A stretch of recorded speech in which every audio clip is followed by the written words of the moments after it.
Today on the newscast, we are joined by an elite Israeli Special Forces veteran and one of the world's top counterterrorism experts to break down the latest in Israel's war in Gaza, what comes next, and why it matters to you. That's next.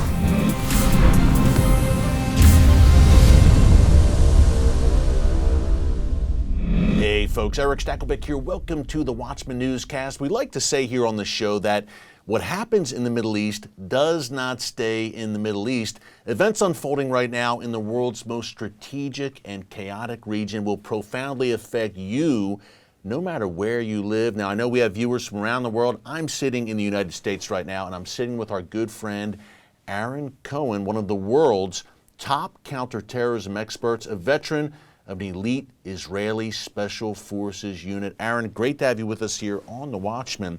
Hey, we're here filming for my new show on TBN, Stakelbeck Tonight. Aaron is part of an Israel All-Star panel airing tonight on TBN, 7:30 p.m. Eastern Time, and then again at 10:30 p.m. Eastern Time. Do not miss it. But in the meantime, we've got Aaron for a few minutes here for some YouTube content. And Aaron, look, as we see what's unfolding right now in the Middle East, over there, as we'd say here in America, this matters over here. And what you've been hitting on with your great work with law enforcement as well is how, look, the ripple effects of what the Iranian regime and its proxies are doing in the Middle East could be felt here very soon.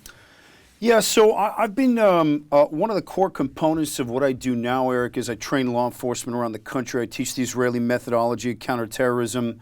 I also serve as I've been serving as a deputy for a sheriff's office for over 15 years.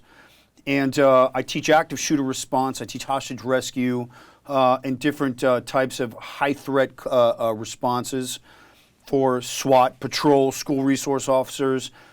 And here's where I'm at.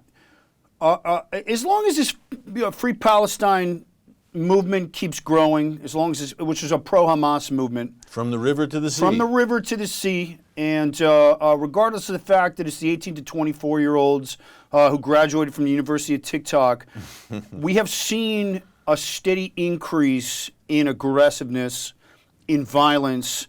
NYPD ended up arresting one of the leaders of this Free Palestine movement in New York. He got tired of it. Ambulances have been getting blocked now. We just saw an active shooter at a church not that long ago. On that rifle said Free Palestine.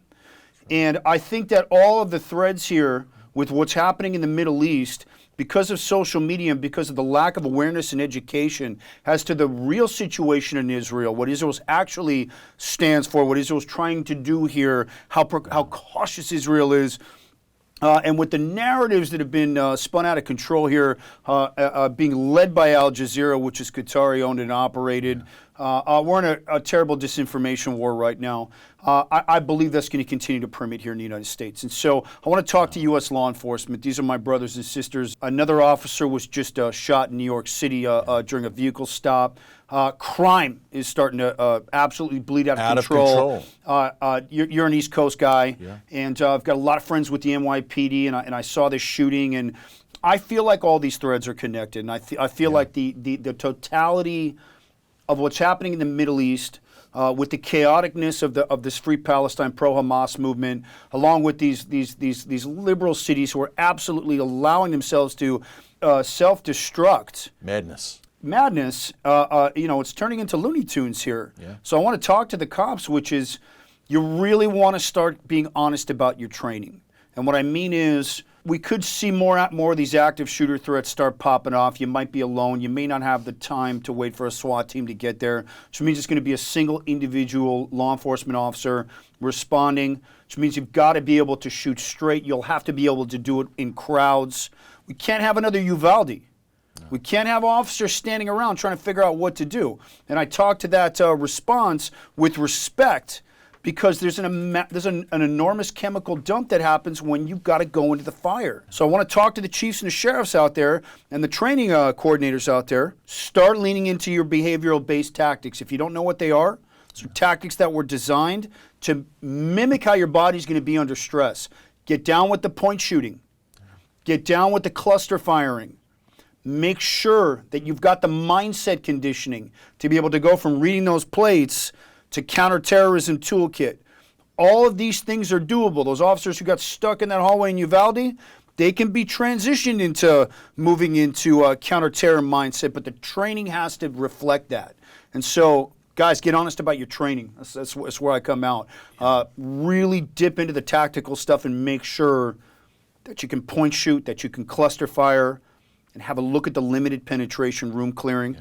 Shots start coming out of that door frame. Those officers are going to want to run into that room, but they won't. Your body won't allow you to do it. It's not because you're a coward. It's because you're going to want to survive. It's a survival instinct kicking in. There's a way that we do that in Israel where we can clear the entire room from outside that threshold safely. It's very lethal, and it saves lives. So limited penetration room clearing, point shooting, and cluster firing. Talking to my chiefs and my law enforcement leaders out there, get down with it. It's really important to get your tactics right, especially today. Yeah, folks, you can tell that Aaron knows exactly what he's talking about. You can read his memoir, Brotherhood of Warriors. We strongly encourage you to pick it up, Amazon.com, wherever books are sold. And there's a reason the hit series Fauda, the hit Israeli series on Netflix, based on Aaron's elite special forces unit in Israel. He also worked with Keanu Reeves. That's right. Preparing for the John Wick film franchise. So no one comes better than Aaron when it comes to these issues. Hey, you went undercover, and you wrote about this in your book, Brotherhood of Warriors, in Arab communities, in the West Bank in particular. And look, you were deep undercover, essentially posing as an Arabic speaker.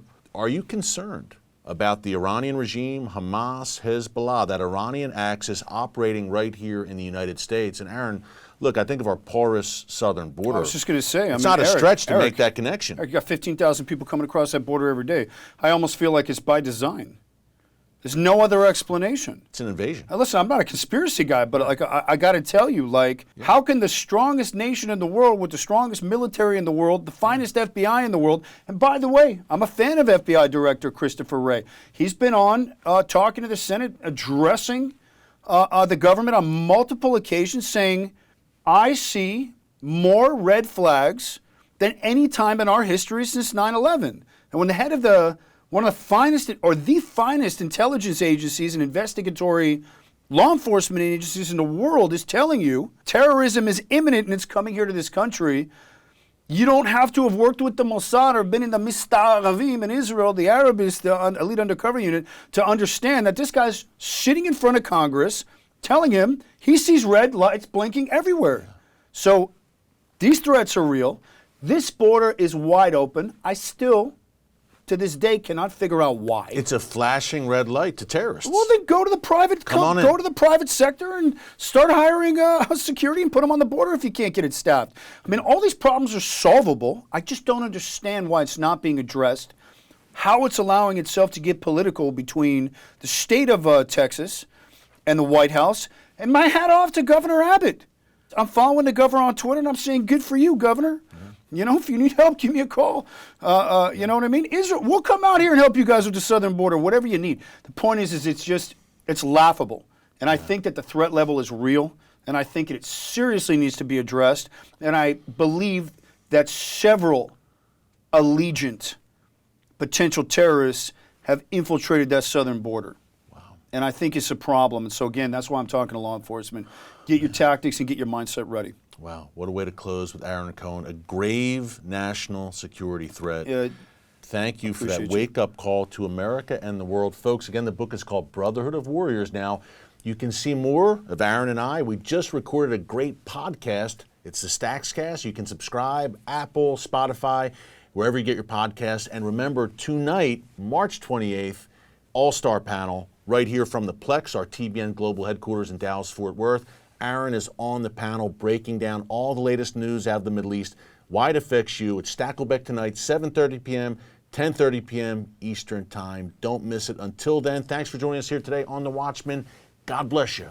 And remember, never hold your peace. Hey everyone, thanks for checking out the Watchman Newscast. Make sure you hit the subscribe button so you never miss an upload, and tap the bell icon so you're notified every time a new video is posted. And don't forget to share your thoughts, insights, and comments below. Thanks for watching. We'll see you back here tomorrow.